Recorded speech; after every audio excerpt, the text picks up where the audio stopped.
পৃথিবীর যেখানে যে প্রান্তে যেজন বসে আজকের এই মনোমুগ্ধকর কবিতা সন্ধ্যাটি উপভোগ করছেন, সবাইকে আসসালামু আলাইকুম, আদাব, শুভ সন্ধ্যা। আমি তৌফিক জহুর। আজকে উদ্যান টেলিভিশনের পক্ষ থেকে তাদেরকে আমন্ত্রণ জানানো হয়েছে। তারা হলেন কবি স্নিগ্ধা বাউল, কবি মাহফুজা অনন্যা, কবি রুদ্র মুস্তফা, কবি কাকলি মান্না এবং কবি মালা ঘোষ মিত্র। কবি কাকলি মান্না এবং কবি মালা ঘোষ মিত্র আমাদের সঙ্গে সংযুক্ত হয়েছেন ভারত থেকে। এছাড়া বাকি তিনজন কবি আমাদের বাংলাদেশের। আমরা কথা না বাড়িয়ে আজকে চলে যাব কবিতা পাঠে, কারণ আজকে একটি জমজমাট কবিতা বিষয়ক আড্ডা হবে বলে আমরা আশা করছি। আমরা প্রথমে যাচ্ছি কবি স্নিগ্ধা বাউলের কাছে। স্নিগ্ধা বাউল ইতোমধ্যেই 3টি কবিতার বই পাঠক সমাজের কাছে পরিবেশন করেছেন। তার কবিতার বইয়ের নাম হচ্ছে রাংতা কাগজ, শীতের পুরন চাদর এবং জখমি ফুলের ঘ্রাণ। এই 3টি বই ইতিমধ্যেই পাঠক মহলে ব্যাপক সাড়া ফেলেছে। আমি চলে যাচ্ছি কবি স্নিগ্ধা বাউলের কাছে। কবি স্নিগ্ধা বাউল একটি কবিতা পাঠ করবেন, এরপরেই কবিতা পাঠ করবেন কবি মাহফুজা অনন্যা। এখন কবিতা পাঠ করছেন কবি স্নিগ্ধা বাউল। সবাইকে শুভ সন্ধ্যা। আসলে সন্ধ্যা থেকে মনে হয় আমরা একটু রাতের দিকেই চলে গেছি। আমি স্নিগ্ধা বাউল, কিন্তু আমি প্রথমেই পড়বো আজকে এই কাব্যগ্রন্থ থেকে কবিতা, কে তোমাকে ডেকে নিয়ে যায় বারে বারে। আমি কবির নাম বলছি না, কিন্তু কবিতা পড়ছি। আধো আলো আধো ছায়া লোহার মায়া শিরোনামের কবিতা।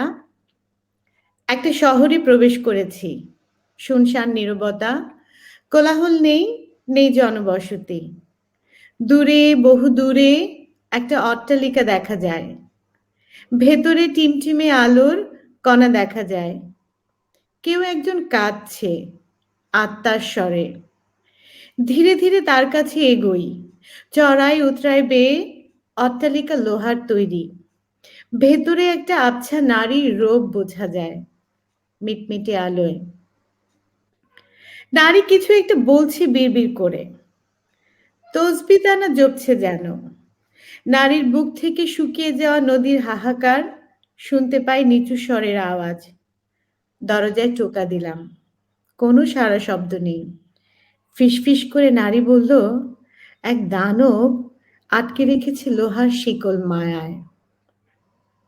শিকলের উৎস খুঁজতে বাড়ির চারপাশে দৌড়তে লাগলাম।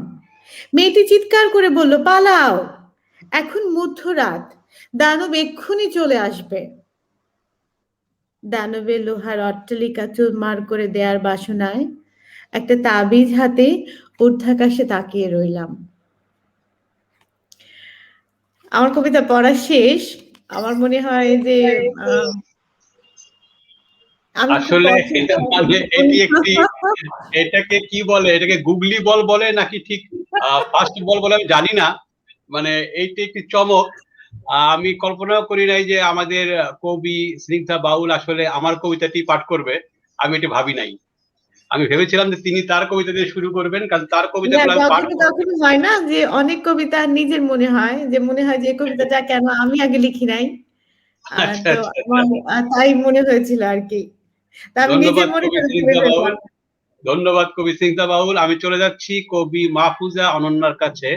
কবি মাহফুজা অনন্যা, আপনি একটি কবিতা পাঠ করবেন এবার। কবি মাহফুজা অনন্যা। ধন্যবাদ আমাকে কবিতা পড়ার সুযোগ দেওয়ার জন্য। আমি এখন যে কবিতাটি পড়ছি, কবিতার বই হচ্ছে এবং নাভির কান্না। এখান থেকে কবিতা হচ্ছে সুরতহাল। মীর জাফরি অতীত বিষ বৃক্ষের ফল চাষ করে। বিচক্ষণ দাবারুদের জিতে থাকার গল্প লেখার অপরাধে সবচেয়ে এগিয়ে থাকা হরিণ শাবকটির প্রাণ কেড়ে নেয় মেধার নষ্ট গৌরব।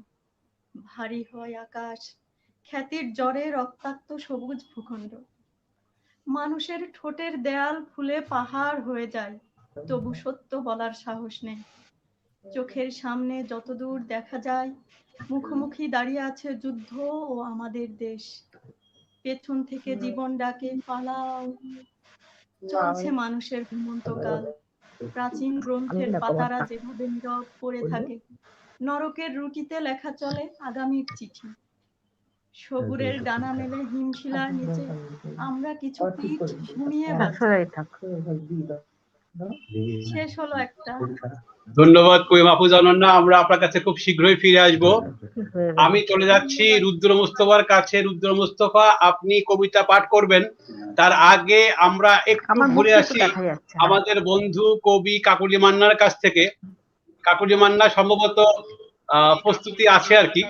তো কাকলি মান্না একটি কবিতা পাঠ করবে এখন। কবিতা পাঠ করার পরেই কবিতা পাঠ করবেন রুদ্র মুস্তফা। কবি কাকলি মান্না। আচ্ছা, নমস্কার সবাইকে, শুভ সন্ধ্যা। সবাইকে শুভ সন্ধ্যা। কবিতা আমার কাছে একটা ভীষণ এত বেশি আবেগে যে এটা মানে এটা কোনো বাধা ধরা গণ্ডিও নেই, নিয়ম নেই। যখন যে শব্দ যাকে স্পর্শ করে, মুখে দেখা যাচ্ছে না আমার। তো আমি একটা কবিতা পড়ছি, এটা আমার ভীষণ পছন্দের, আমার নিজের সংকলিত একটা কবিতা। সেই কবিতাটার নাম রাধা। এখনো অবশিষ্ট প্রত্যাশা হেঁটে যায় আসমুদ্র হিমাচল। রাধা নামের মেয়েটি কান্না গুটানো রুমাল তুলে রাখে দেরাজে। স্পর্শ মুছে নিতে শব্দটার ঠিকানা খুঁজে মেঘ জুমলেই টুকরো আকাশ জানলা ছোঁয়। এখনো আবেগের শব্দরূপ উপমা খুঁজে রূপান্তরের। রাধা নামের মেয়েটি ক্লান্তির ঘ্রাণ মোছে নদীর ধারের নির্জনতা, জ্যোৎস্না মাখে একা। রাধা নামের মেয়েটি কবিতাকে কৃষ্ণ বলে ডাকে। আসলে শব্দরা অলংকারে সাজলে নাম হয় কবিতা। ধন্যবাদ কবি কাকলি মান্না, চমৎকার একটি কবিতা পাঠ হলো, আমরা শুনলাম। আমি চলে যাচ্ছি কবি রুদ্র মুস্তফার কাছে। কবি রুদ্র মুস্তফা ইতিমধ্যে দুটি গ্রন্থ পাঠককে উপহার দিয়েছেন। একটি গ্রন্থের নাম যে গল্প লেখা শেষ হয়নি, এটি একটি গল্প গ্রন্থ, এবং তার একটি কবিতার বই বেরিয়েছে 2020 সালে। বইটির নাম হলো পীড়িত চাঁদের উল্লাস। আমি একটি কথা বলে নেই রুদ্র মুস্তফা কবিতা পাঠ করার পূর্বেই, সেটি হলো যে মাহফুজা অনন্যার 3টি কাব্যগ্রন্থ ইতিমধ্যেই বের হয়ে গেছে। একটি কবিতার বইয়ের নাম সোনালী অসুখ, একটি বইয়ের নাম এবং নাভির কান্না, এবং একটি বইয়ের নাম কামার্ত নগরের কামিজ। এবং এবারের বই মেলায় তার আরেকটি বই আসছে আশি দোররা চুম্বন। আমরা সে অপেক্ষায় রইলাম। চলে যাচ্ছি কবি রুদ্র মুস্তফার কাছে। কবি রুদ্র মুস্তফা।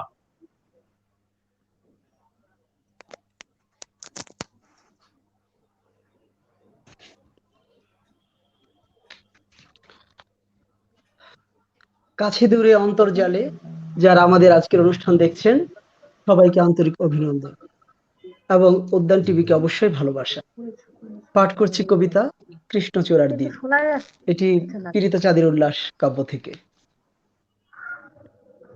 হয়তো আজ গুলি বর্ষিত হবে এই রাজপথে, ভাসিয়ে দেবে বুকের জমিন রক্তের ধারায়, ডুবিয়ে দেবে আমাদের ধ্বনি, বাক্য ও শব্দ, বুকের মাঝে গড়া অস্তিত্বের বর্ণমান।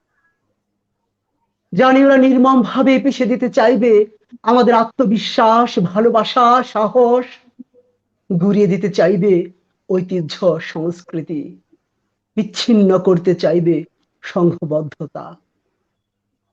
একটু একটু করে প্রস্তুত করে নিজেদের, চেতনায় ফুটিয়ে তোলো প্রজ্ঞার কৃষ্ণচূড়া। জেনে রেখো, ওরা ধর্ম, মূল্যবোধ, ঐতিহ্য এসব কোনো কিছুর কখনো তোয়াক্কা করে না। ওরা ভয় পায় পাতার সবুজ ও ফুলের লাল। বুকের খুব সবুজে জাগিয়ে তোলো কৃষ্ণচূড়া। একজন একজন করে হয়ে ওঠো সমুদ্র, কণ্ঠে কণ্ঠে রাশি রাশি ঢেউয়ের গর্জন। পায়ে পায়ে জাগিয়ে তোলো প্রতিবাদীর বসন্ত। জেনে রেখো, ওরা কৃষ্ণচূড়াকে খুব ভয় পায়। ওরা জানে না কার স্নেহে কৃষ্ণচূড়া এত লাল, কার ভালোবাসায় পাতাগুলো এত সবুজ। ওরা জানে না ধ্বনি, বর্ণ, শব্দের কত তলে কৃষ্ণচূড়া ফুটে, কত তলে লাল সবুজের ঢেউ জেগে ওঠে। চলো সামনের দিকে, আজ রুখে দাঁড়াবার দিন। চলো চলো, আজ আমাদের কৃষ্ণচূড়ার দিন। ধন্যবাদ কবি রুদ্র মিত্র মুস্তফা চমৎকার একটি কবিতা পাঠ করার জন্য। ইতিমধ্যেই বেশ কিছু দর্শক আমাদের অনুষ্ঠানটি দেখছেন। আমাদের সঙ্গে রয়েছেন 80 দশকের কবি শাহিন রেজা, তিনি বলছেন আসি সাথে। কামরুন্নাহার কোহেলি বলছেন সবাইকে শুভেচ্ছা।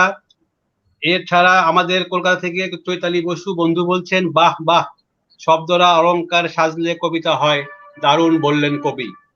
আরিফ নজরুল কবি, তিনি বলছেন কবিদের জন্য ভালোবাসা। সৈয়দ নওশাদ আলী ভাই, তিনি একজন সম্পাদক এবং কবি, তিনি বলছেন অনবদ্য অনুষ্ঠান। আমি আসলে দেখতে পাচ্ছি না মালা ঘোষ মিত্রকে, সম্ভবত কারিগরি ত্রুটির কারণে তাকে পাওয়া যাচ্ছে না, তবে পাওয়া গেলে তাকে আমরা আবার ধরে ফেলবো। আমি চলে যাচ্ছি কবি স্নিগ্ধা বাউলের কাছে। এবারে আমাদের হালকা তিনি একটি কবিতা পড়বেন, তাকে একটি কবিতা পড়তেই হবে। এবার সে একটি কবিতা পড়বে, কবিতা পড়ার পরে তাকে সার্চিনে তাকে আরেকটি প্রশ্ন করা হবে। কবিতা পড়ছেন কবি স্নিগ্ধা বাউল।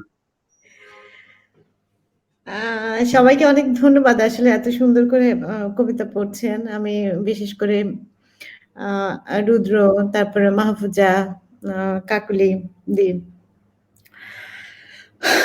আমি এই ফাগুন নিয়ে একটি কবিতা সেটি পড়ার চেষ্টা করছি। এটি আমার কোনো গ্রন্থভুক্ত হয়নি। মাঘের ভারী বাতাসটা হালকা হয়ে হয়ে ফাল্গুনের দিকে এগিয়ে যাওয়ার এই সময়ে উঠানে ঝরানো পাতাগুলো তরতরে উড়ে গেলেই মনে হয় বুঝি সমস্ত পৃথিবী সহসায় জেগেছিল হঠাৎ বাতাসের হাহাকার হয়ে। মায়ের কাঠের চুলোর চিমনির ধোঁয়াও এ সময় ঘুলগুলিয়ে পথরেখা পরিবর্তন করে, এগিয়ে যায় বয়সী আমের চূড়ায় শিমের ডগায় বরাবর। পেঁপে ফুলের ঘ্রাণ টেনে নিয়ে যে ভ্রমরায় এগিয়ে যায় আরেক রেণুর কাছে, তার বিষণ্ণতা নির্বেদের মেঘ হয়ে আসে আমার দক্ষিণ জানালায়।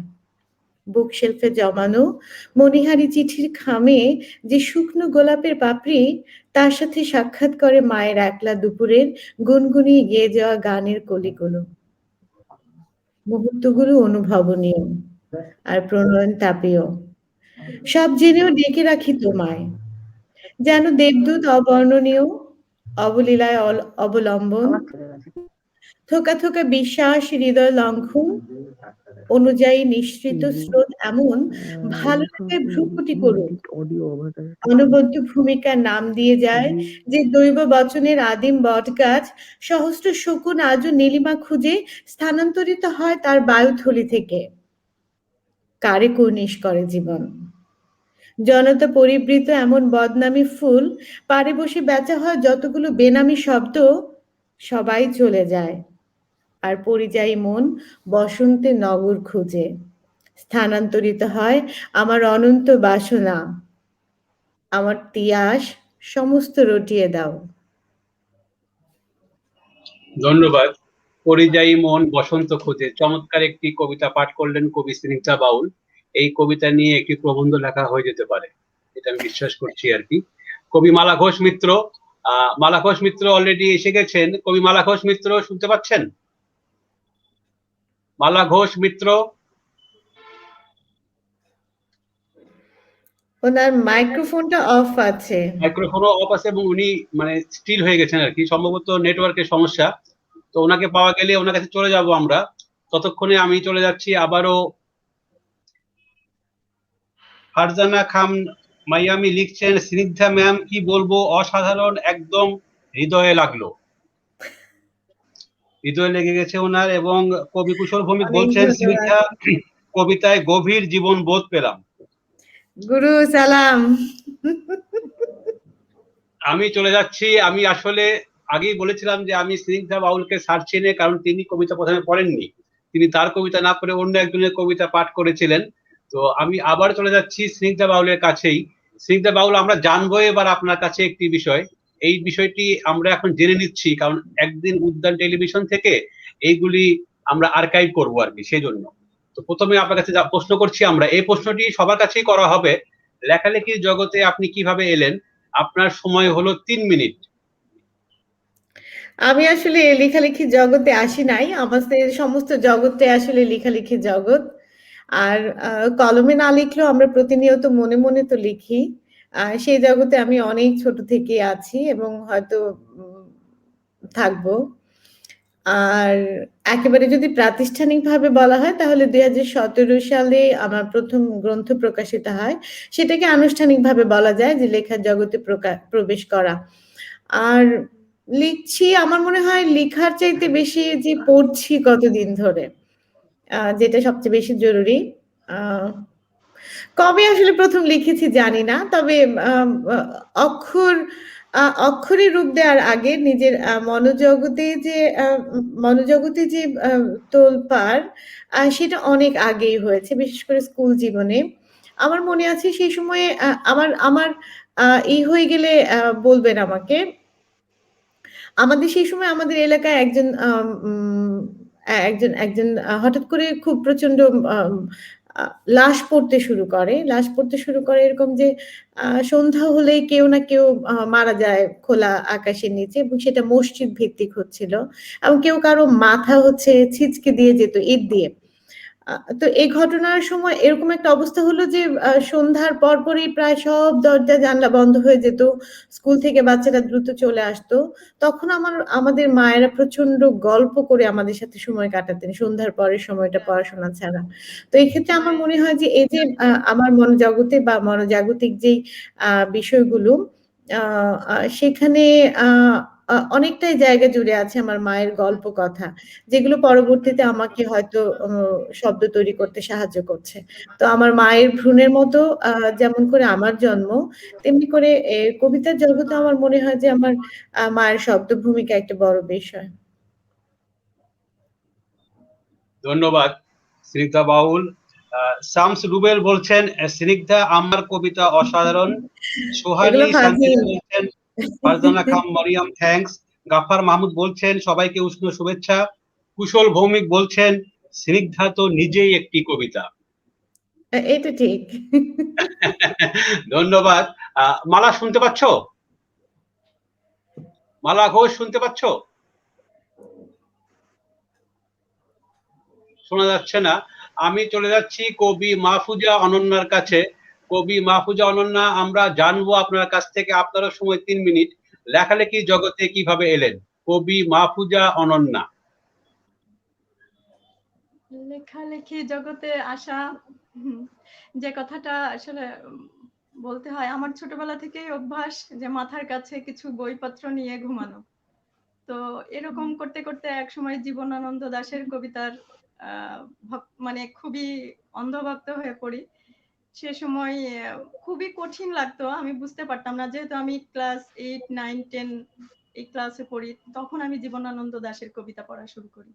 এবং পড়তে পড়তে এক সময় মনে হয় যে আমি অনেক কিছু বুঝতে পারছি, মানে ওনার যে কবিতা প্রকাশ বা ওনার ফিলিং, উনি কিভাবে লিখেছেন। তো প্রথম দিকে আমি যখন লিখতে শুরু করলাম, সেটা ফেসবুকে অনেকেই বলতে লাগলো যে এটা তো জীবনানন্দ দাশের কিছুটা ধাঁচ বা এসে যাচ্ছে।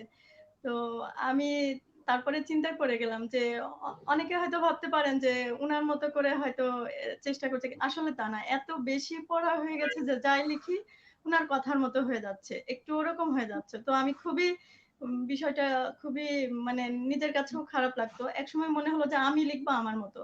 তারপরে কিছুদিন একটু পড়া অফ রাখলাম, তারপরে লেখা শুরু করলাম এবং অন্যান্য আরো কবিদের কবিতা সংগ্রহ করে পড়তে লাগলাম।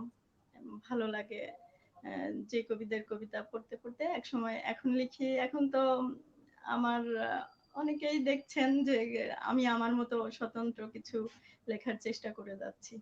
এভাবেই শুরু মূলত। তবে যে কবিতা লিখবো বা কবিদের তালিকায় অন্তর্ভুক্ত হবে এরকম চিন্তা থেকে না, এক ধরনের বিষণ্ণতা বা যে কোনো অবসর কাটানোর চিন্তা থেকেই লেখালেখিতে আসা। ধন্যবাদ কবি মাহফুজা অনন্যা। আমি আপনাকে বলে দিচ্ছি, আপনাকে কথা আর একটু জোরে বলতে হবে, কারণ আপনার কথা একটু আস্তে শোনা যাচ্ছে। আমি চলে যাচ্ছি কবি কাকুলি মান্নার কাছে। কবি কাকুলি মান্না, এবার আপনার পালা, আপনি বলবেন আপনি কিভাবে লেখালেখি জগতে এলেন। কবি কাকুলি মান্না। আমি তো ছোটবেলা থেকেই বাড়িতে প্রচুর বই, পত্র পত্রিকা পড়া, এই এখানে আমাদের এইদিকে সব থেকে বিখ্যাত তখন পত্রপত্রিকা হচ্ছে দেশ, সেটা আমি জ্ঞান হয়েছে যবে থেকে তবে থেকে পড়ছি। একদম স্কুলে পড়ার সময় সব বই লুকিয়ে পড়তাম, কারণ সবাই খুব বকতো পড়া পড়া করে। আর বড় হয়ে কলেজ ইউনিভার্সিটির পরে পরবর্তীকালে আমি যখন শিক্ষকতা করি, তখন দেখা যাচ্ছে যে এই বিশেষ করে আমি একটা অন্য সাবজেক্টে মাস্টার ডিগ্রি, সেই জায়গা থেকে আমি সরে এসে বাংলা সাহিত্য আবার মাস্টার ডিগ্রি করেছি। তাই বাংলা ভাষাটাকে ভালোবেসে, এবং এই বাংলা ভাষায় যে কোনো বিষয়, যে কোনো কবিতা, যে কোনো শব্দ আমার এত বেশি গভীরে ঢুকে যায়, এবং আমি সেটা এত ভালো এক্সপ্রেস করতে পারি যে তার থেকে না আমার একটা মানে অদ্ভুত ভালো লাগা। আমি যে কবিতা লিখবো বা আমি যে শব্দগুলো খুব ভেবে চিনতে বসাচ্ছি তা নয়, ভীষণ আমার শব্দটা ভীষণভাবে স্বতঃস্ফূর্ত জলের স্রোতে তারা যখন আসে। এবং বর্তমানে আমি যেহেতু উত্তরাধুনিক যুগের কবিতা পছন্দ করি, সেই জন্য আমি সেরকম মেধহীন উত্তরাধুনিক কবিতা লেখারই চেষ্টা করি, এবং যারা আমার কবিতা পড়ে তারাই বলতে পারবে সেটা আদৌ কবিতা হয় নাকি হয়। কিন্তু কবিতা আমি খুব ভালো বুঝি, এটা আমি বলতে পারি, কিন্তু আমি জানি না। হ্যাঁ, তবে স্টুডেন্ট আমি খুব ভালো পড়াই। তারা বলে যে বোঝালে নাকি তারা ভীষণ ভালো বুঝতে পারে। এইটুকুই, আর কিছু বলার নেই।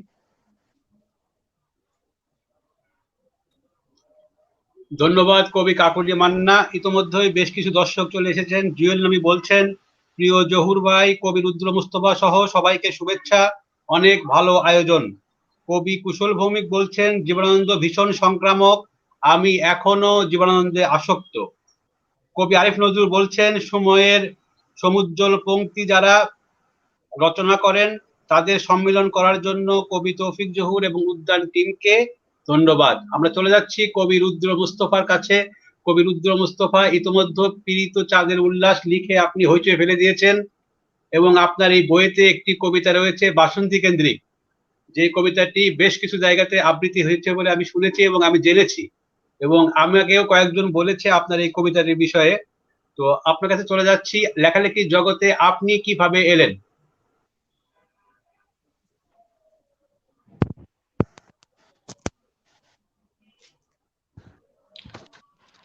ধন্যবাদ। লেখালেখির জগতে এসেছি আসলে শুরুতেই বলে নিচ্ছি, স্নিগ্ধাদি যেভাবে বললেন খুব স্নিগ্ধ করে, ঠিক ওরকমই। যখন থেকে বুঝতে শিখেছি তখন থেকেই পড়তে ভালোবাসি, এবং তখন থেকে বোধহয় লিখতে শুরু। আনুষ্ঠানিক পদযাত্রা আমার 2018-তে আগামী প্রকাশনী থেকে গল্প গ্রন্থ বেরিয়েছে, আর 2020-এ কবিতার বই পীড়িত চাঁদের উল্লাস, সরি হ্যাঁ পীড়িত চাঁদের উল্লাস, এইটার যে বাসন্তী বিষয়ক কবিতা বললেন সেটিতে যাব। আর লেখালেখির শুরুটা ঠিক মনে নেই, তবে আত্মপ্রকাশ আমার ছোট গল্প দিয়ে, এটা 2003 সালে। আমি তখন দ্বাদশ শ্রেণীতে পড়ি। সেই সময় একটা লিটল ম্যাগাজিনের জন্য ডক্টর হাবিবুর রহমান, আমাদের ওখানকার একজন লেখক, তো উনি হচ্ছে আমাকে লেখা চাইলেন। আমি তখন আমার বয়স তখন 17 ওরকম। সে সময় 3টি লেখা আমি তার কাছে নিয়ে গেলাম। তখন আমি হুমায়ুন আহমেদ পড়ছি প্রচন্ড ভাবে, সমরের শীর্ষেন্দু একটু একটু করে আসক্ত হচ্ছি। তখন আমি 3টি গল্প লিখে নিয়ে গেলাম হাবিব মামার কাছে, ওনাকে আমরা মামা ডাকতাম। তো আমার 3টে লেখা দেখে মামা আমাকে প্রথমে বললেন যে একটু টাইম নিলেন। 3 দিন পর আমাকে বললেন যে, লেখাগুলো তুমি নিজে লিখেছো নাকি কোথাও থেকে কপি করেছো? আমি বললাম না, এগুলো আমার লেখা। ওখান থেকে একটি লেখা হচ্ছে একটি প্ল্যাটফর্ম ও একজন মায়াবতী। এই গল্পটি হচ্ছে যে উনি আজকের কাগজে পাঠানোর জন্য আমাকে বললেন, আমি সেটা পাঠালাম। 2003 সালে সেই লেখাটি আসলো। তো প্রথম আমার গল্প প্রকাশ হলো, ওটা হয়তো আনুষ্ঠানিকভাবে বলা যেতে পারে যে আমার পদযাত্রা গল্পের ক্ষেত্রে। তারপর থেকে গল্প কবিতা লিখছি, এবং অন্য অনেকের মতো আমার শুরুটাও কবিতার ক্ষেত্রে জীবনানন্দ দাশের আসক্তি দিয়েই। আমার বড় বোন নাজমা আক্তার বড় আপা জীবনানন্দ দাশের একটি কাব্য সমগ্র উপহার হিসেবে পেলেন আপা। সেই বইটার বেশ কিছু জায়গা আন্ডারলাইন করা ছিল। আর যেহেতু আমার 2 বোন বড়, তারপর আমি, তারপর আমার ছোট ভাই, সেই ক্ষেত্রে আমার বোনদের প্রভাব ছিল। বোনরা যে বই পড়তো সেই বইয়ের প্রতি আমার বড় ধরনের আকর্ষণ থাকতো। বিশেষ করে জীবনানন্দ দাশের যে লাইনগুলো দাগানো ছিল, মনে হতো যে এই লাইনগুলো পড়তে হবে, গোপন কিছুর মতো এগুলো আমার পড়তে হবে। এবং তখন কিছু বুঝতে পারছি, কিছু পারছি না। ওর ভিতর দিয়ে জীবনানন্দ কখন যেন মগজের খুব গভীরে ঢুকে গেল। আস্তে ধীরে লিখতে শুরু করলাম। এরপরে আহ, লেখা শুরু। ফেসবুকে লিখলাম, অনন্যায় অন্যদিনে আমার লেখা আসলো। তারপর বই প্রকাশ আসলে 2020-এ।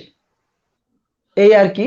তারপর চলছে, লিখছি, আসলে লেখা হচ্ছে কিনা জানি না। আত্মপ্রকাশের ব্যাপারটাও আসলে অনেক আহ, বিস্তর পরিসরে বলা আর কি। ধন্যবাদ কবি ধন্যবাদ। রুদ্র মুস্তফা চমৎকার করে বলার জন্য। আসলে আমরা কোনো মতেই মালা ঘোষ মিত্রকে আমাদের সঙ্গে কানেক্ট করতে পারতেছি না, কেন পারতেছি না বুঝতেছি না। আমি আজকে আতঙ্কিত ছিলাম আসলে কাকলি মান্নাকে নিয়ে, কারণ আমার সঙ্গে তার গত কয়েকদিন বারবারই আলাপ হচ্ছিল নেটওয়ার্ক নিয়ে। সে আমাকে বলছিল যে নেটওয়ার্ক খুব স্লো, কারণ কাকলি মান্না আমাদের সঙ্গে সংযুক্ত হয়েছেন দুর্গাপুর থেকে। ভারতের দুর্গাপুর কলকাতা থেকেও প্রায় 3 ঘন্টার পথ। আমি তখন তাকে হাসতে হাসতে বললাম, তোমার মোবাইলটা তুমি চুলোতে গরম করো, চুলোতে গরম করলে চার্জ হবে, আর চার্জ হলে তখন এটা নেট ভালো থাকবে আর কি। সে আমার সঙ্গে অনেক মজা করলো, কারণ সে আমার খুব ভালো বন্ধু এবং সে দুর্গাপুর একটি কলেজে অর্থনীতি বিষয়ে পড়ান আর কি। তিনি একজন অধ্যাপক, অঙ্কের টিচার, ডাবল মাস্টার্স করা একজন মানুষ, অত্যন্ত গুণী এবং এই সময়ের খুব আলোচিত কবি। আর যেহেতু আমাদের এই আজকের যে আড্ডাটি চলছে, এই আড্ডার শিরোনাম হলো সাম্প্রতিক আলোচিত কবিদের কবিতা পাঠ। নিঃসন্দেহে যারা আজকে উপস্থিত হয়েছেন প্রত্যেকেই সাম্প্রতিক আলোচিত। এই জন্যই আপনারা আজকে এসেছেন এবং আপনাদের কবিতা দিয়ে, আপনাদের কথা দিয়ে আপনারা প্রমাণ করছেন যে আপনারা আসলেই আলোচিত। আমি আবার চলে যাচ্ছি অনুষ্ঠানে। এ পর্বে এখন কথা বলবেন স্নিগ্ধা বাউল। স্নিগ্ধা বাউল, আপনার কাছে আরেকটি প্রশ্ন, কারণ আপনার তো প্রত্যেকটি কথা, প্রতিটি লাইনই হচ্ছে কবিতার মতো, যে কারণে মানুষ খুব আপনার কথাগুলো শুনতে চাচ্ছে। তো কোন কবিতার জন্য আসলে কি অপেক্ষা করতে হয়, বা কোন কবিতার জন্য আপনার কি এক ধরনের অপেক্ষা আছে? আপনি কি আমার কথা বুঝতে পারছেন? মানে আমি কবিতার জন্য কথাটা শুনতে পাইনি। মানে কোন কবিতার জন্য কি অপেক্ষা আছে, যে যে কবিতাটি এখনো লেখা হয়নি, একটা আক্ষেপ বা অপেক্ষা আছে কিনা, এরকম? হ্যাঁ, এটাকে যদি আমি একটু বিস্তৃত করে বলি তাহলে হয়তো আমরা মানুষের জীবনে সবচেয়ে বড় সৌন্দর্যের দিকটি হচ্ছে যে মানুষ জানে না সে কবে তার মৃত্যুবরণ করবে, যে মারা যাবে। আমার মনে হয় ওই দিনক্ষণটা যদি ঠিক থাকতো তাহলে হয়তো পৃথিবী মানে স্থবির হয়ে যেত। তো তেমনি করে আমার অপেক্ষাও হচ্ছে যে আমি হয়তো মানে আমার আমার সর্বোচ্চ তৃপ্তির তুরীয় আনন্দের যেই কবিতাটা আমি রচনা করতে পারবো, সেদিন হয়তো আমার কবি সত্তা বা আমার আত্মিক মৃত্যু ঘটবে। তো সেটা আমি এখনো পর্যন্ত লিখতে পারিনি, তাই হয়তো আমি গতিশীল আছি। তো ওরকম অপেক্ষাও আছে, ওরকম মৃত্যুর মানে স্নিগ্ধ মৃত্যুর জন্য যেমন অপেক্ষা আছে, তেমনি একটি স্নিগ্ধ কবিতার জন্য আমার অপেক্ষা আছে, যেদিন আমার আত্মবিলোপ ঘটতে পারে হয়তো ওই কবিতার ভেতর দিয়ে। চমৎকার একটি কথা শুনলাম আসলে। এই হলো কবি, কারণ তাকে যে বিষয়ে প্রশ্ন করা হোক না কেন, ইনস্ট্যান্ট তার কাছে জবাব থাকবেই। আমি চলে যাচ্ছি কবি মাহফুজা অনন্যার কাছে। কবি মাহফুজা অনন্যা, আপনি এবার বলুন, এমন কোন কবিতা কি আছে আপনার জন্য যেটা আপনি অপেক্ষা করছেন, এখনো লেখা হয় নাই আপনার জীবনে? অবশ্যই অপেক্ষা। প্রতিনিয়ত অপেক্ষা করি যে একটা ভালো কবিতা লিখবো। এখনো যা লিখি সেটা হয়তো পত্র-পত্রিকায় আসছে, কিন্তু আমি যখন পোস্ট করি মনে হয় যে অনেকেই দেখবেন, অনেক বড় কবিরা দেখবেন, অনেকেই দেখবেন। এটা কবিতা তো আমার এখনো সন্দেহ থাকে প্রতি কবিতায়, এবং খুবই খুঁতখুঁতে আমি। আমার এখনো মনে হয় যে আমি কিছুই লিখতে পারিনি, এবং মনে হয় যদি বেঁচে থাকি, জানি না কতদিন বেঁচে থাকতে পারবো, বা কত বছর, বা আল্লাহ ভালো জানেন। তো একটা ভালো কবিতা লিখেই যেন মৃত্যু হয়, এইটুকুই চাওয়া। ধন্যবাদ কবি মাহফুজা অনন্যা, অল্প কথায় চমৎকার বলার জন্য। আমি চলে যাচ্ছি। মালা, মালাকে শুনতে পাচ্ছ? মালা শুনতে পাচ্ছ? আমরা চেহারা দেখতে পাচ্ছি কিন্তু কথা শুনতে পাচ্ছি না। আমি চলে যাচ্ছি কবি রুদ্র মুস্তফার কাছে। কবি রুদ্র মুস্তফা, আপনার কি এই ধরনের কোনো অপেক্ষা রয়েছে, যে আপনি যে লেখাটি এখন লিখতে পারেন নাই, কবিতা?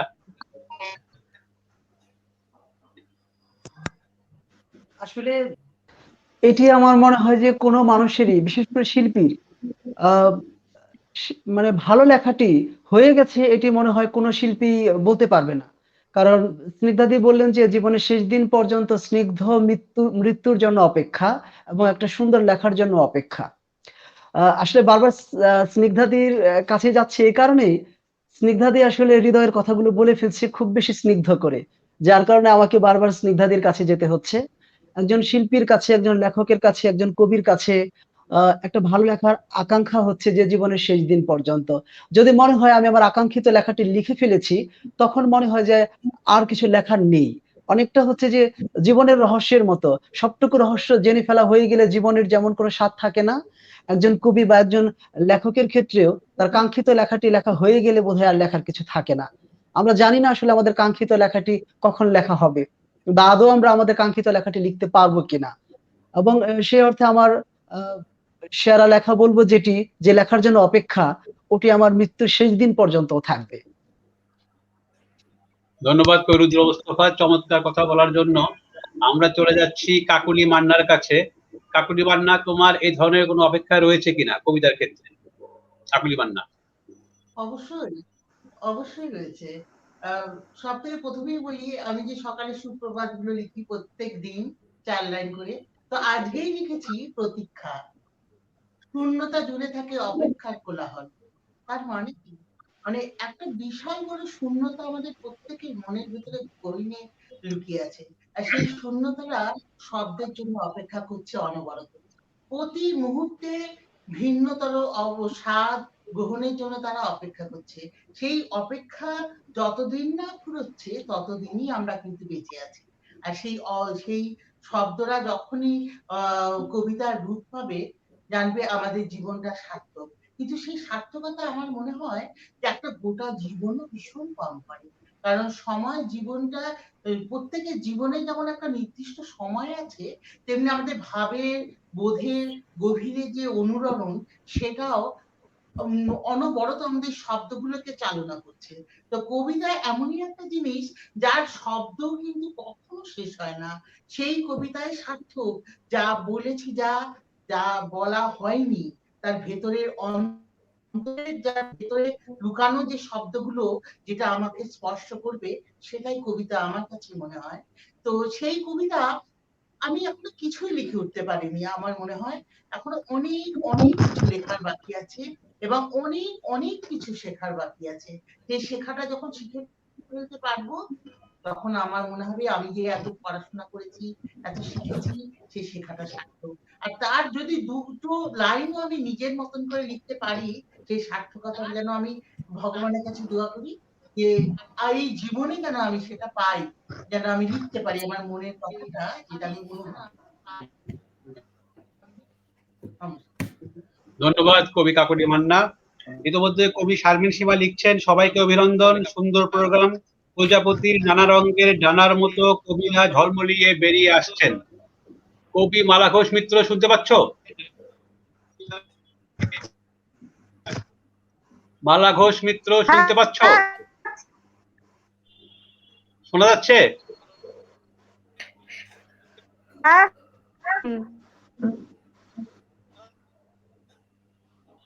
আমাদের দেখতে পাচ্ছ?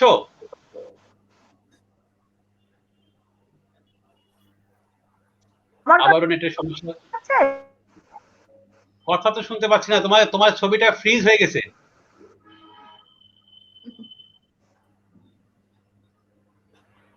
নেটটা অফ করে অন করো, তারপরে ঢোকো।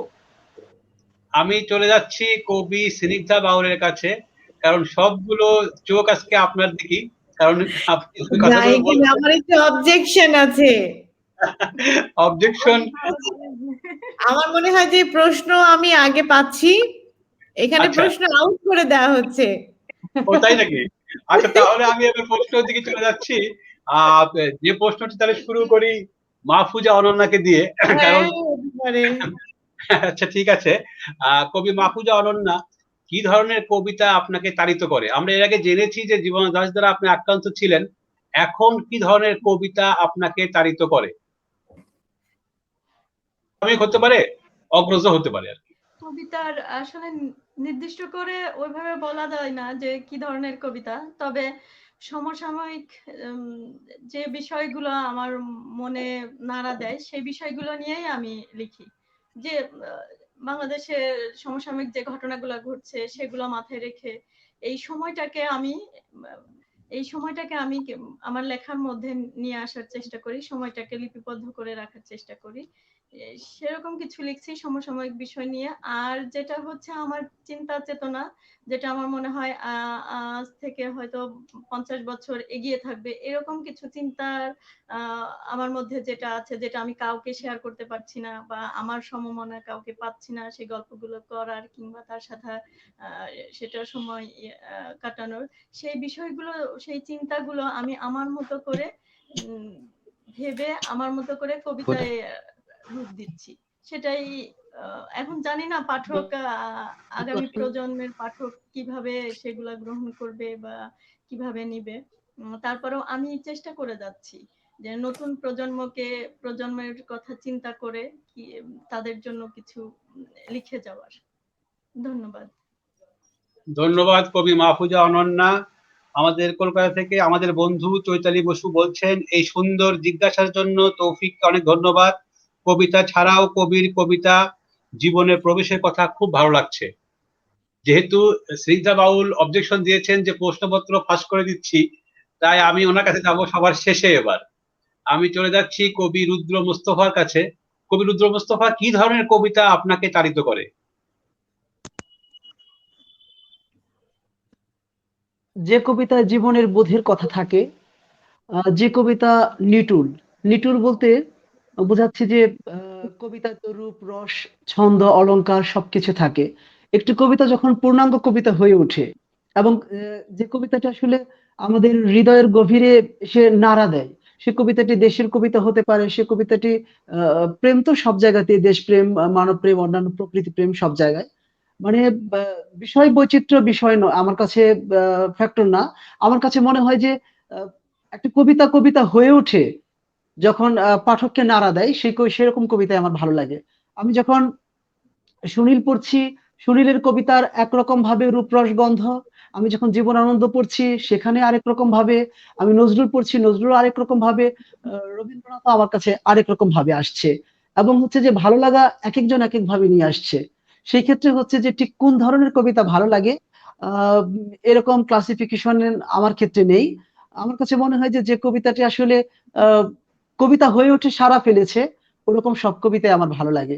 যখন জীবনানন্দ পড়তে গিয়ে যখন বলছি যে পড়ছি অদ্ভুত আধার এক এসেছে পৃথিবীতে আজ, এটি যেরকম আমার কাছে ভালো লাগছে, আবার আমার ভালো লাগছে যে পূর্ণিমার গোলগাল চাঁদের সাথে যখন সুকান্ত তুলনা করছে, কিংবা সমর সেন যখন বলছে কবিতা এসে যে তোমার ক্লান্ত উরুতে একদিন এসেছিল কামনার বিশাল ইশারা। সেক্ষেত্রে আমি বলবো যে আসলে কবিতার ওইভাবে ক্লাসিফিকেশনে ঠিক দেশপ্রেম, ঠিক প্রকৃতি বা নরনারীর প্রেম, এরকম ক্লাসিফিকেশনে কবিতা আলাদাভাবে আমার মধ্যে আলোড়ন তৈরি করে না। যে কবিতাটি ভালো, যে কবিতাটি আসলে বোধের জায়গাটি নাড়িয়ে দিচ্ছে, সে কবিতা, সেই বোধ নাড়ানোটা প্রেম দিয়েও হতে পারে, প্রকৃতি দিয়েও হতে পারে, যে কোনো বিষয় দিয়ে হতে পারে। মোট কথা হচ্ছে কবিতা পাঠকের সাথে যে কবিতা সংযোগ ঘটাতে পারছে, লেখক এবং কবি এবং পাঠকের সাথে যে কবিতা সংযোগ ঘটাচ্ছে, ওই কবিতায় আসলে আমাকে টানে। ধন্যবাদ। ধন্যবাদ রুদ্র মুস্তফা চমৎকার করে বলার জন্য। আসলে ইতিমধ্যেই কবি কুশল ভৌমিক একটি কমেন্টস করেছেন। তিনি বলছেন, কোনো কালেই ঘর ছিল না বাসন্তী, রুদ্র জীবনের সেরা কবিতা আজ অব্দি। পাশাপাশি আরেকজন লিখেছেন, দেখছি। এই দেখছি যিনি বলছেন তার নাম হলো সেতু ঘোষ। তিনি কুশল ভৌমিকের হেড অফিস। কুশল ভৌমিকের হেড অফিস বলছেন দেখছি, অর্থাৎ তাকিয়ে আছে সবাই আজকে স্নিগ্ধা বাউল, রুদ্র মুস্তফা, মাহফুজা অনন্যা, কাকুলি মান্না এবং মালা ঘোষ মিত্রের দিকে। আমি চলে যাচ্ছি কবি কাকুলি মান্নার দিকে। আমি আমার কথা রেখেছি, আমি সবার শেষে প্রশ্ন করবো স্নিগ্ধা বাউলকে। কাকুলি মান্না, কি ধরনের কবিতা আপনাকে তাড়িত করে? কবিতা মানে যে কবিতা সর্বকালের, আধুনিক, সেই কবিতা আমাকে টানে। যে কবিতা ভেতরে অনেক কিছু লুকানো থাকে কিন্তু সবটা ব্যক্ত থাকে না, ভীষণভাবে অল্প কথায় বিস্তার একটা থাকে, মানে ভীষণ গভীর, অথচ সেটাকে একবার পড়লেই ছুঁয়ে যাচ্ছে তোমার মনটা। সেই কবিতা আমাকে ভীষণভাবে টানে। আসলে কবিতা তো এখন তখন বলে কিছু হয় না, যে কবিতা প্রত্যেকটা বাঁকেই নতুনের দিশা দেখায় সেই কবিতা আধুনিক। তো সেই আধুনিক, সেখানে আমি যদি জীবনানন্দ দাশ দেখি, রবীন্দ্রনাথ তো সর্বকালের আধুনিক, তারপরে জীবনানন্দ দাশ থেকে শুরু করে পরবর্তী যুগে কল্লোল যুগের কবি এবং উত্তর আধুনিক যুগে যত কবি রয়েছেন, হ্যাঁ, সেই শঙ্খ ঘোষ বলুন, আর তোমার শক্তি চট্টোপাধ্যায় আমার ভীষণ পছন্দের কবি, এমনকি সুভাষ মুখোপাধ্যায় আমার ভীষণ পছন্দের কবি। এবং সব থেকে বড় কথা হচ্ছে এই বর্তমানে ঠিক এই সময় আমাদের এখানে কলকাতায় বা আমাদের এই দুর্গাপুরেও ভীষণ বিখ্যাত কবিরা সব, যে এত চমৎকার লেখে, আমি প্রতিদিন মুগ্ধ হই তাদের কবিতায় এবং প্রতিদিন ভাবি যেটুকু সময় আমি কবিতা চর্চা করতে যাই, চর্চা করি, তার মধ্যে আমি প্রতি মুহূর্তে শিখি, প্রতি মুহূর্তে যে কত অল্প কথায় কত বিস্তার লেখা যায়, কত পরিপূর্ণ একটা কবিতা হয়ে উঠতে পারে।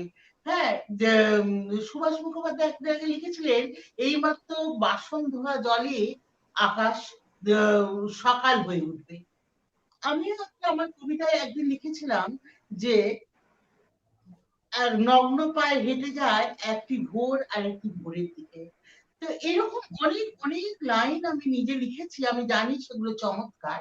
ঠিক সেরকম ভাবে এই বর্তমানে যে সকল কবিরা ভীষণভাবে শব্দগুলোকে নতুন ভাবে তৈরি করছে, বাঁধা ধরা গতে, সেই আগেকার দিনে যেমন কবিতা রচনা করা হতো, আমি মনে করি আমাদের এই সময় যারা লিখছি, বয়সে তরুণ হোক বা বয়সে প্রবীণ হোক, তাদের লক্ষ্য রাখা উচিত কবিতাকে অনেক সমসাময়িক করে, অনেক বেশি সমসাময়িক কবিতা বলতে সেই কবিতাটা আমাদের পরবর্তী প্রজন্মকেও নিশ্চয়ই ছুঁয়ে যাবে।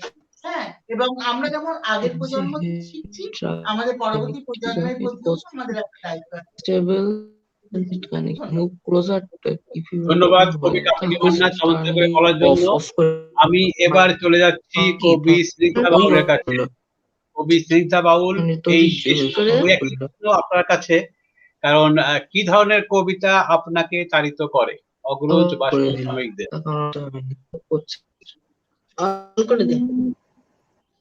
আমার মনে হয় কোথাও থেকে শব্দ একটু হচ্ছে,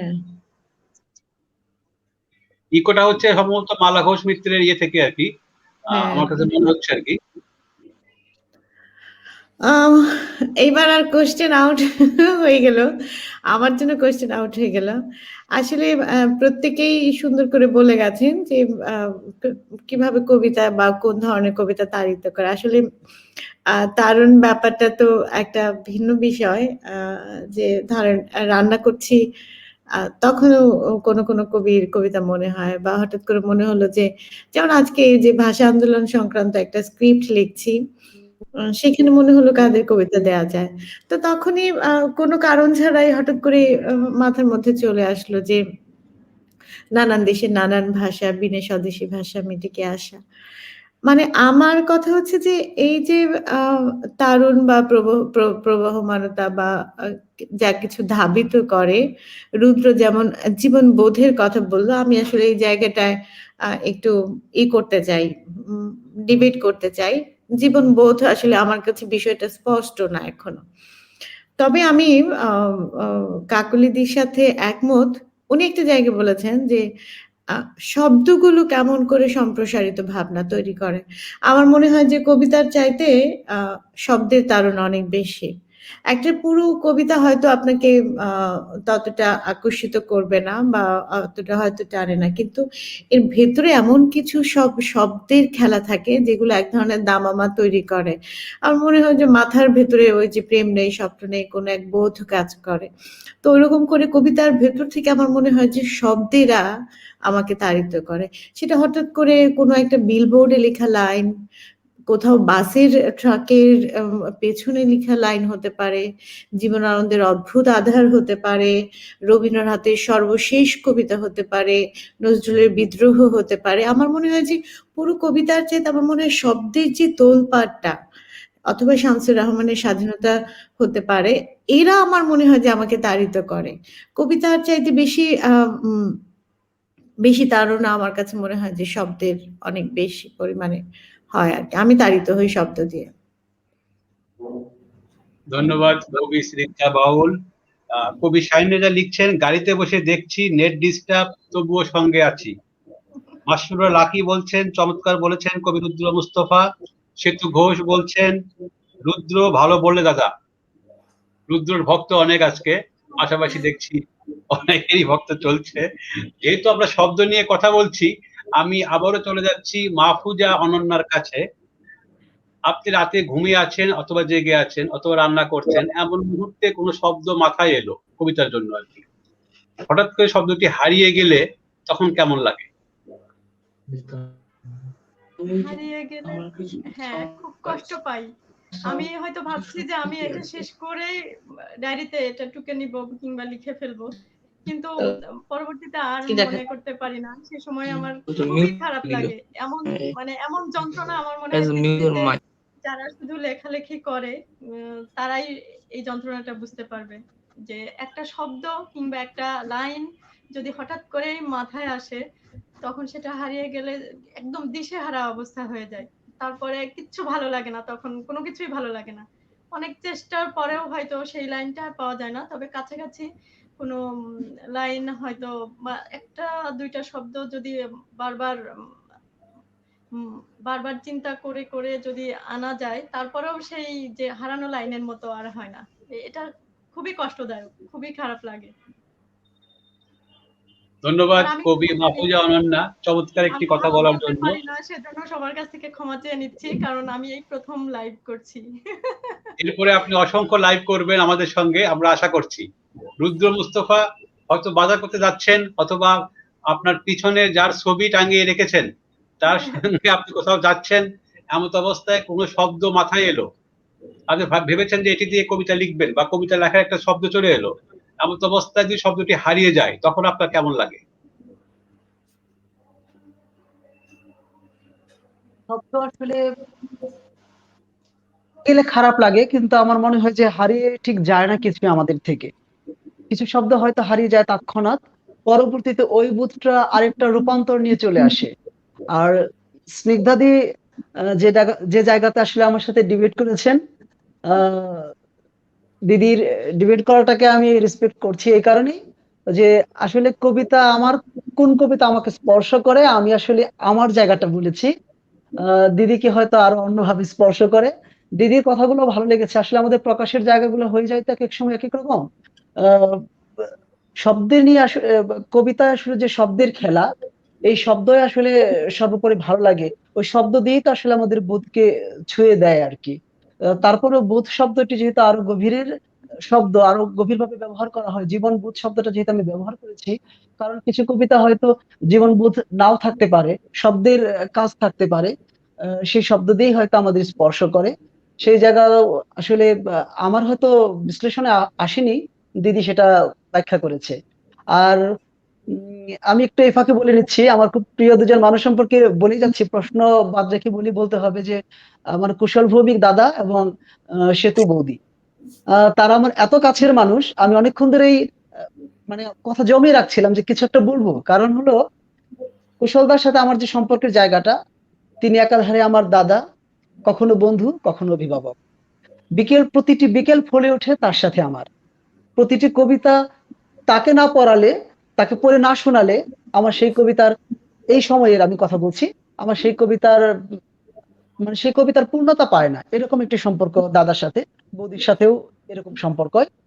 আর শব্দ হারিয়ে গেলে খারাপ লাগে, কিন্তু আমার কাছে মনে হয় কি যে আমি হয়তো মাথায় একটি শব্দ ভেবেছিলাম, সেই শব্দটি হারিয়ে গেল, কিন্তু আমার মনে হয় ওই শব্দটিকে খুঁজতে খুঁজতে আমি আরো কিছু শব্দ পেয়ে যাই। তবু আমাদের যে লেখাটা ভাবনাটা মাথায় থাকে, সেটা না পেলে খারাপ লাগে, কিন্তু আসলে লেখকের কাছে আসলে নিজের কাছে কিছু থাকে না, তিনি যা ভাবেন লিখতে গিয়ে আরো কিছু এসে যায়। ঠিক আমাদের ভাবনাটা ঠিক আমাদের পথেই চলে না। ধন্যবাদ। ধন্যবাদ রুদ্র মুস্তফা। মালবিকা হাজরা বলছেন চমৎকার কাকলি, সোনালী হাজরা বলছেন ভীষণ সুন্দর প্রকাশ কাকলির। এছাড়া ফাগুন মল্লিক বলছেন কবিতা অপেক্ষা কবিতার ভিতরকার কোন কোন শব্দ তাড়না করে। প্রিয় কবি স্নিগ্ধা বাউলের এই কথাটা খুব ভালো লাগলো। সব কবির জন্য শুভকামনা। মালা ঘোষ শুনতে পাচ্ছ? মালা ঘোষ শুনতে পাচ্ছ? মালা ঘোষ শুনতে পাচ্ছ?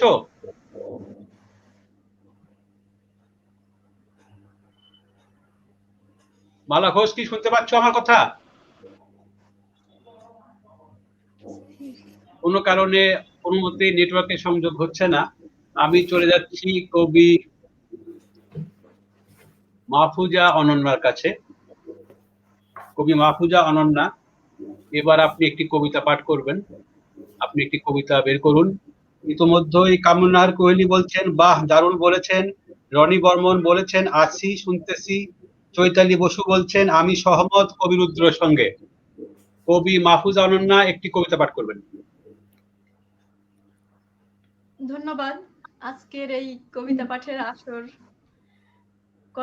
আসরটি যিনি পরিচালনা করছেন কবি তৌফিক জহুর ও উদ্যান টিভিকে আমি ধন্যবাদ জানাচ্ছি। আর এখন যে কবিতাটি পড়ব, কবিতাটির নাম হচ্ছে পাতা খেকো। হত্যা ও রক্তপাতের উপর প্রতিষ্ঠিত এ পৃথিবী উগ্র ও ক্ষুধার্ত চিরকালের।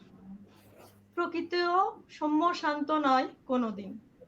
পতঙ্গের নরম শরীর খায় পতঙ্গ ভুক প্রাণী। মথ মাকড়সার শিকার, ঔষধিলতায় চলে শিকার কাণ্ড। বৃক্ষের সর্বনাশে উলুধ্বনি দেয় পরগাছা।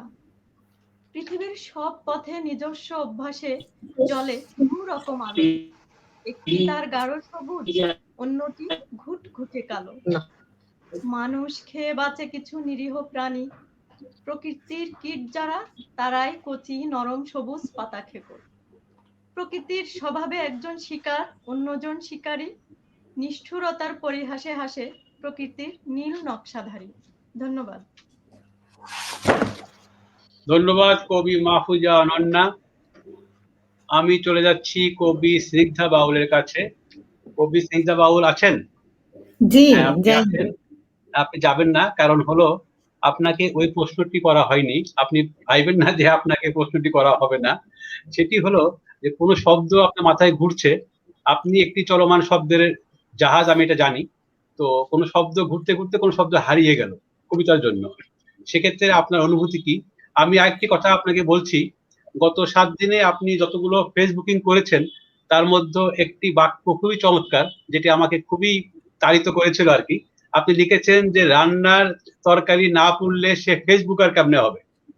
এটি খুবই চমৎকার একটি কথা, যে আসলে আপনি যে ফেসবুকিং করছেন, আপনার রান্না তরকারি যখন পুড়ে যাবে তখনই বোঝা যাবে আপনি পাকা ফেসবুকার। এনিওয়ে, ধন্যবাদ আপনাকে। তো আপনি কোনো শব্দ হারিয়ে গেলে আপনার অনুভূতি কেমন হয়? আসলে যে কোনো কিছু হারানোই এক ধরনের মানে এটা তো বোঝাই যায় যে যাই হারাক, আমার ৫ টাকার কয়েনটাও যখন হারায় তখনও আমার দুঃস্বপ্নের মতো লাগে। তো দিন শেষে আমি এখনো ৫ টাকার কয়েন, ২ টাকার কয়েন একটা বাক্সের মধ্যে জমিয়ে রাখি। তো সেখানে আমার শব্দ যখন হারিয়ে যায়, বুঝতে হবে যে আসলে এটা কতটা ভয়ংকর হয়ে যায়। না, আমার মনে হয় যে আমি মাহফুজের সাথে একমত যে এটা শুধুমাত্র এই যে শব্দের হারিয়ে যাওয়াটা, এটা শুধুমাত্র যারা লিখে তারাই মনে হয় টের পায়। হয়তো যারা বিখ্যাত জন যাদের জীবনীতে আমরা জেনেছি যে তারা সাথে, সাথে লিখে রাখতেন, করতেন। এবং অনেকটা এরকম হয় যে স্বপ্নের মধ্যে ঘুমের মধ্যেও কিন্তু কবিতা লেখা হয়। মানে এটাকে আমি ওভার রাইটিং বলছি না, যে কিছু ঘুরপাক খায় এবং এটা ঘুম ভাঙার পরে মনে হয় যে আমি কিছু একটা তো ভাবছিলাম, ওইটা কই হারায় গেল। ওইটা আর সারাদিনে এক ধরনের যন্ত্রণা দেয়। তো আমি এক্ষেত্রে একটুখানি আলোচনা করতে চাই যে ভারতের সম্ভবত লোক কবিরত্ন বলা হয় সম্বলপুরী কুশলী ভাষার কবি হলধর নাগ। উনি ক্লাস 3 পর্যন্ত পড়েছিলেন। 1950 সালে তার জন্ম হয় এবং 2017 সালে সম্ভবত উনি ভারতে পদ্মশ্রী পদক লাভ করেন এবং তার উপর এ পর্যন্ত 4 জন সম্ভবত পিএইচডি করেছেন তার কবিতার উপরে। তো তিনি একটি তার গ্রামে চাষবাস করতেন, পাশাপাশি একটা মেয়েদের স্কুলের হোস্টেলে রান্নার কাজ করতেন। তো সেখানে তার সাথে তার যে সহকারী ছিল, উম আ তার নাম সম্ভবত বাসন্তী, আমি যদি খুব ভুল না করি, ভুলও বলতে পারি। আ তো সেখানে আ আ বাসন্তীকে তার একসময় ভালো লেগে যায়। বাসন্তীকে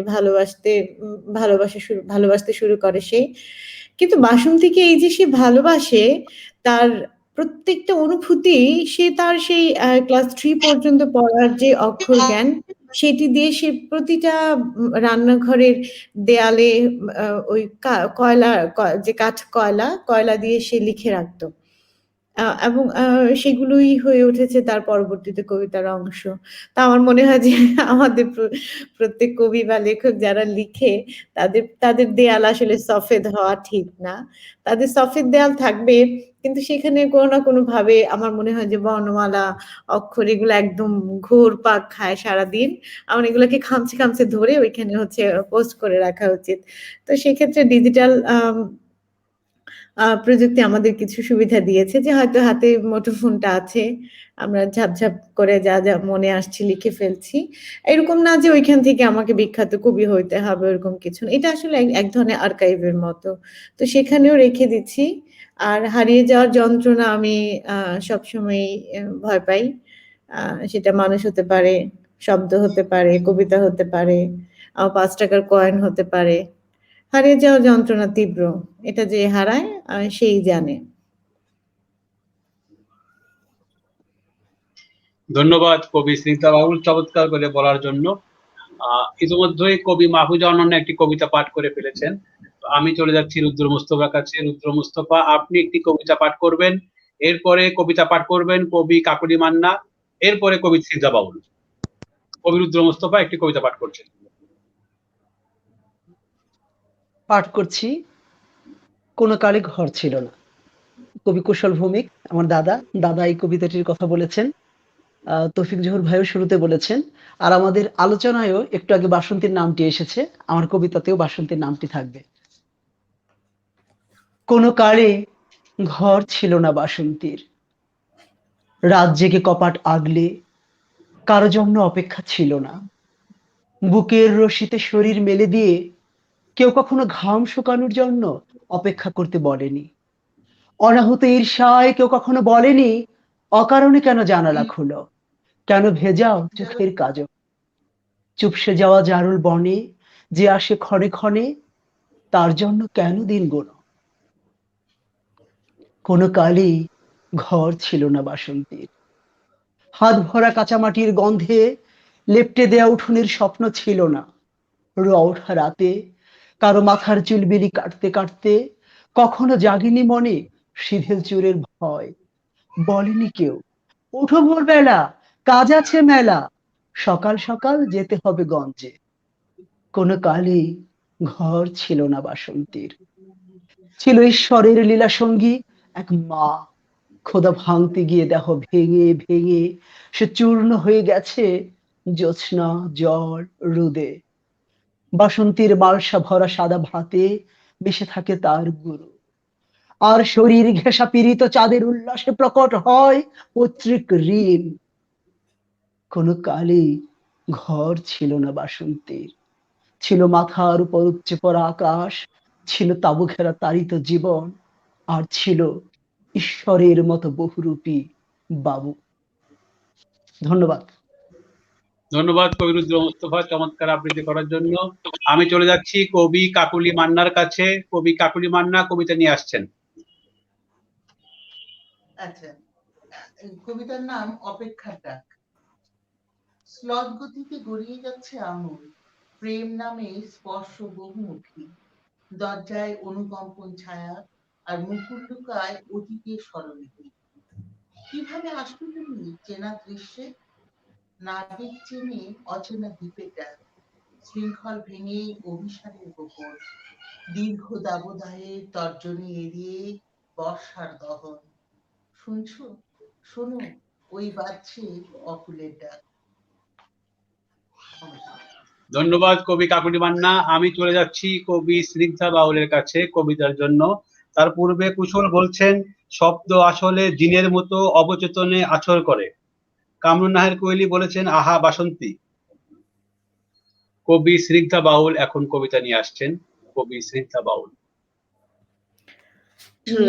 আমি পড়ছি আমার শীতের পুরাণ চাদর থেকে পাল শিরোনামের কবিতা। তো এই কবিতাটি কিছুটা মানে আমি কেন কবিতা লিখি আসলে জীবন আমরা আসলে কবি কামাল চৌধুরী বলেন যে আমরা আনন্দে বাঁচতে চাই, আসলে সেজন্য কবিতা লিখি। তো আমারও মনে হয় যে অনেক দ্রোহ, অনেক অনেক যুদ্ধ, অনেক সংকট, অনেক কিছুর পরেও আমরা আসলে ব্যক্তিগতভাবে ভালো থাকতে চাই। সামষ্টিক ভালো থাকার চাইতে ব্যক্তিগতভাবে ভালো থাকতে চাই। তো সেটাই হয়তো আনন্দ। এজন্যই হয়তো আমরা লিখতে চাই। যন্ত্রণার কথা লিখে আমার যন্ত্রণা আমি অনেকের মধ্যে ছড়ায় দিয়ে কিছুটা লাঘব হতে চাই। তা আমি পড়ছি পাল কবিতা। যতগুলো কবিতায় মৃত্যুর কথা বলা হয়েছে, শুষ্কতার সঙ্গে এসেছে রুগ্ন পাতা খসার শব্দ, তাদের ঘুমের গান, আঙ্গুলের শীতলতম স্থবিরতায় কফিনের প্যারেক, আর কিছু চিমনির শরীরে ধোঁয়ায় চলে যাবার গল্প, ধবধবে কাফনের শুভ্রতম কবিতা, অবাক সুন্দর ছিল ওখানে মৃত্যু। এখানে জীবন খোরাকে আমি। প্রতিদিন জানালায় আমি ভোর দেখি, অদ্ভুত ভালো লাগায় আবিষ্কার করি নিজেকে। পর্দা দুলে উঠে দূরের জাহাজের নিশানায়, সেখানে রোদ পোহায় আমাদের নগ্নতম শরীর। জীবনের গান আমাদের কণ্ঠে মায়ার মতো বাজে, জন্মের চিৎকারে কেঁপে ওঠে আগন্তুক বসন্তের বীণা। জীবন বলে, এমন জীবনের মায়া রেখে যাই, আমি আরো জীবনের প্রত্যাশায়। ধন্যবাদ। ধন্যবাদ কবি স্নিগ্ধা বাউল। বলার মতো কোনো ভাষা এই মুহূর্তে খুঁজে পাচ্ছি না। একজন লিখেছেন সোনালী হাজরা, তৌফিক আপনার কাছেও একটি কবিতা শুনতে চাই, আপনার পরিচালনা খুব সুন্দর। তো আসলে আমার কবিতা পাঠ হয়ে গেছে শুরুতেই, এটি কিছু রাখে না। আজকে খুব সহজেই প্রথমেই আমার কবিতাই পাঠ হয়ে গেছে। তো আমি চলে যাচ্ছি কবি মাহফুজা আলমের কাছে। যদি সময় থাকে একটি কবিতা পাঠ করার চেষ্টা করব, কারণ আমাদেরকে 10 মিনিট সময় বাড়িয়ে দেওয়া হয়েছে শুরুর দিকে। মালা কি শুনতে পাচ্ছ? মালা ঘোষ শুনতে পাচ্ছ? মালা ঘোষ শুনতে পাচ্ছ? শোনা যাচ্ছে না। আসলে এটা আমাদের খুবই দুর্ভাগ্য যে আমরা কোনো মতেই তার সঙ্গে কানেক্ট করতে পারছি না। মাহফুজা অনন্যা, আপনার কাছে চলে যাচ্ছি আরেকটি কবিতা পাঠ করার জন্য। আপনি একটি কবিতা পাঠ করবেন। মাহফুজা অনন্যা। ধন্যবাদ। এখন যে কবিতাটি পড়ব, কবিতার নাম হচ্ছে পাপী। এটি বই হচ্ছে কামার্ত নগরের কামিজ। কবিতার নাম পাপী। নিঃসঙ্গ ঈশ্বরের নিরাকার দৃশ্যটি আঁকতে আঁকতে সমুদ্রের কোল ঘেঁষে দাঁড়ালাম। কিছু আনন্দের ঢেউ এসে পায়ের কাছে প্রেম ও ভালোবাসায় ভিজিয়ে দিল। খানিকটা প্রাকৃতিক শান্তি এসে উচ্ছ্বসিত করে গেল আমায়। স্বপ্নের ভেতর অনুভব করলাম অতি বাস্তব শীতল জলে। স্বপ্নের ভেতর জীবন হাসে, জীবন ভাসে। আলোর দুর্দশার ভেতর যেমন রং, তেমনি জগৎতত্ত্বে ঈশ্বর। ঈশ্বরের হিসেবিপনায় আমি বেহিসেবি পলাতকা, সমুদ্রগামী নিখোঁজ নাবিক। আশায় আছি ওপারে ঠিকঠাক পেয়ে যাব স্বর্গলোক ভদ্রপল্লী। অশেষ কৃপায় পৌঁছে যাব সেখানে, যেখানে আমার ঈশ্বর আছেন।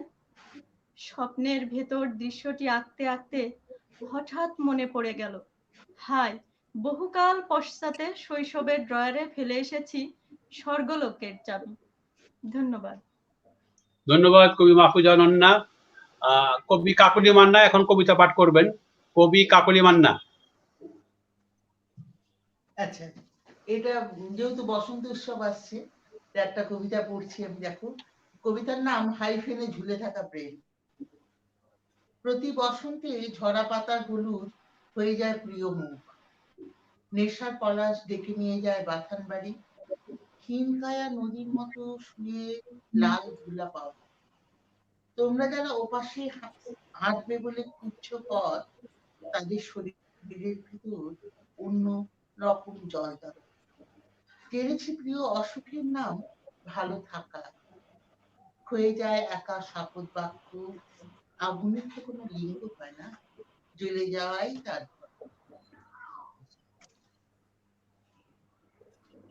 ধন্যবাদ কবি কাকুলি মান্না। কবি রুদ্র মোস্তফা, এবার আপনি কবিতা পাঠ করবেন, এরপর কবি স্নিগ্ধা বাউল। কবি রুদ্র মোস্তফা একটি কবিতা পাঠ করবেন।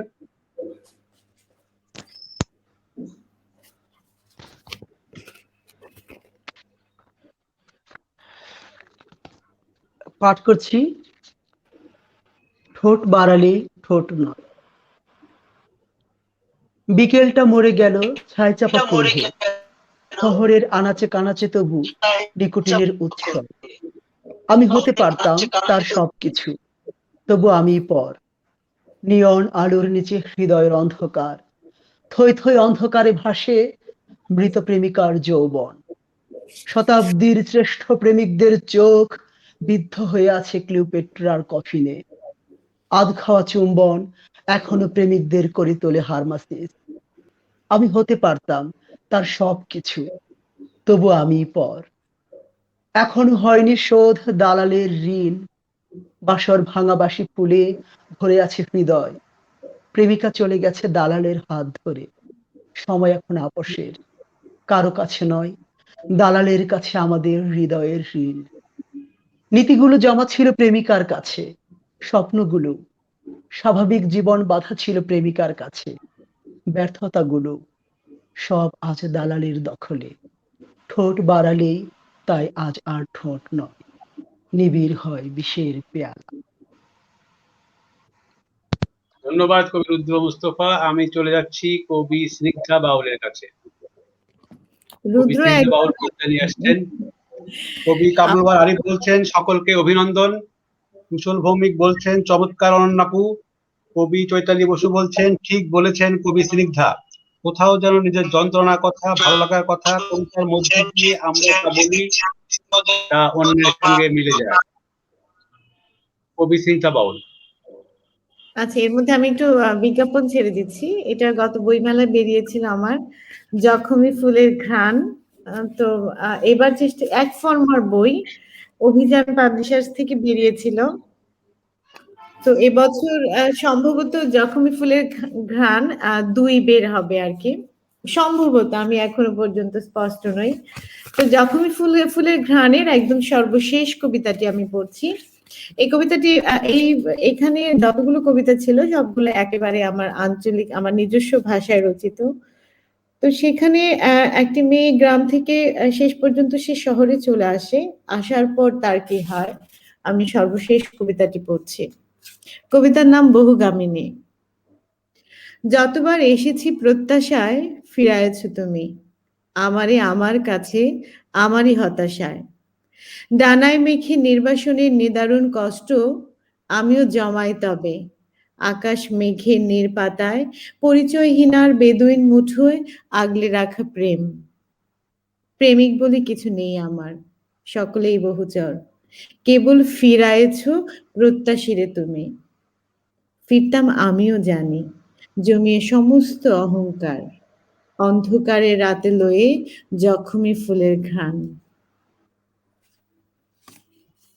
ধন্যবাদ, চমৎকার।